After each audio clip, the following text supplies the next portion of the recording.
Hey, Farmer Squatter, I haven't done a video in a minute.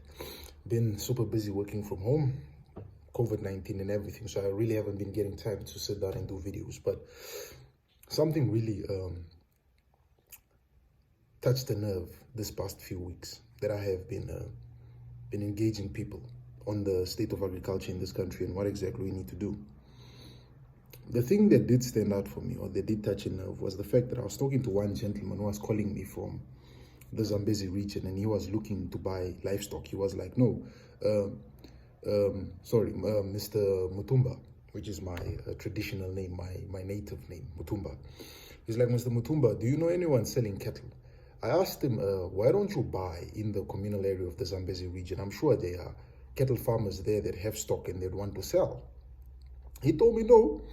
I had spoken to one gentleman there in the Zambezi region, and he asked me, he was asking me 10,000 per heifer.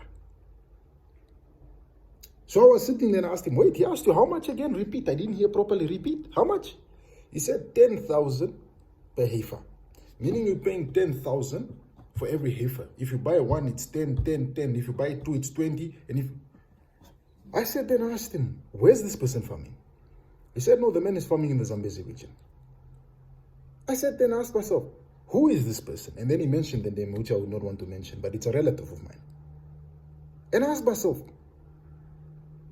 what method did this man use to calculate his prices to get to 10 grand, to get to 10 grand in the Zambezi region, which is a communal area, by the way? I do not argue with you seeing value in what you do. I don't argue with that. If I'm producing these USN bottles, and I'm saying that I believe this USN bottle, per bottle, should be going for $800. But then again, you look at the market you find yourself in. If you are farming in a communal area, such as the Zambezi region, for example, where every household does not bring in 10,000 yearly, how do you expect to charge people 10 grand for cattle? Shouldn't you be keeping your prices reasonable as to create a market? Because now, that relative of mine, his biggest chance to sell animals for that much is either it takes them to get slaughtered, or by God's will, somebody from the other side of the veterinary corridor comes and buys those cattle, which will not happen. I said, a more realistic price. Be realistic. Start your asking price if you are farming in the communal area and you have cattle to sell, and they're good quality cattle. Why don't you start asking 7,000? Why don't you ask 7 or 6,000? 6,000 going up. Why do you have to start at 10 and that's your starting point and you push up in the communal area? And this is to say, the problem with most communal areas, and this is one thing that I've always noticed, is there is no proper bull monitoring. You never know, because most of the time farmers up there do not really carry out the medical requirements, such as getting a vet, doing fertility testing, doing disease testing all these things in their cattle. They do not do it like most of the farmers in the commercial side, most of those farmers on the commercial side are kept to a standard where they have to do a lot of checks and balances. But farmers in the communal area, most of them do not do that. They just put cattle, they buy a bull, put it amongst the cattle, and whatever happens, happens. But for this dear relative of mine who was asking this man 10,000, I said, you can't. I don't even think your biggest stud breeder in the Grootfontein area will ask you for a commercial cow 10 grand. Maybe the highest you can pay for a commercial cow, depending whether it is with calf, is 10 grand. But when you go to him and you try and buy a heifer right now, probably you'll get it for 7,000 to 8,000. But this gentleman in the communal area, the Zambezi region, is starting his price at 10,000.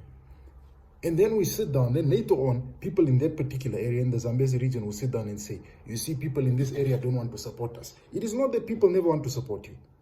If, like I said, if I produce these bottles, and I say this bottle should be worth $8,000, I should still sit down and look in the market, look in the market bracket I find myself. If one household can only bring about 8 grand annually, bring 8 grand annually to their family account, I can start my price at 10,000. The most reasonable prices in those areas where you have mostly low income households, you start your prices at least at 5,000. 5,000 and you build upwards. You know, you can't come start your price at 10 grand in an area where people have are low income households.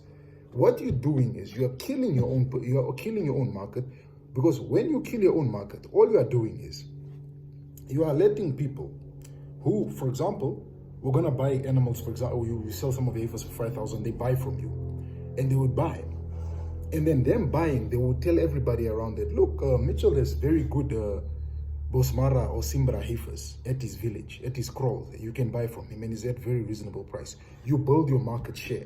You can't just not have a market share and you already tell people I want 10 grand for this cow.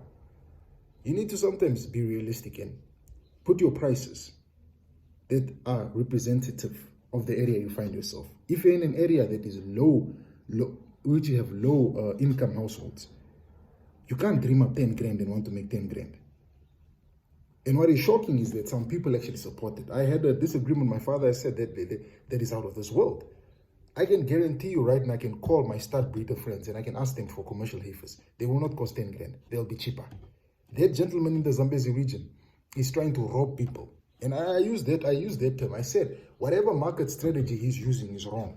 All he's doing is he's killing his supporter base. If those people who wanted to buy from him have always been buying from him, he's asking 10 grand now. He's killing the supporter base. What those people are going to do, they're just going to go across the regional border into the Kavango or into the Grootfontein area and buy cattle that side and take them into the Zambezi. That is the problem. So what I'm saying is, what I think the essence of this video is, set your prices realistically. You can't be farming in an area where there is middle to low income households and you want to start selling your cattle at a starting price of 10 grand. Not even your biggest stud breeders do that. The only time you will probably pay a cow for 10 grand from a stud breeder is if you are buying a certified registered stud cow. And that certified registered stud cow will start at 10 going upwards. It would never start at a cheaper price. But a commercial cow, commercial heifers, I've bought a bunch of commercial heifers over the years. Their starting price can be 5,000 Namibian dollars per heifer. 5,000 per heifer.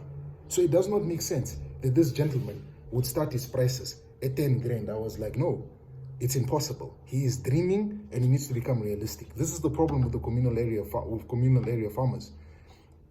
They're not realistic with their prices, and this is how they kill their own market and lose clients, potential future clients. That is my 2 cents on that. Like, subscribe, and comment. I'm always willing to listen to people's comments.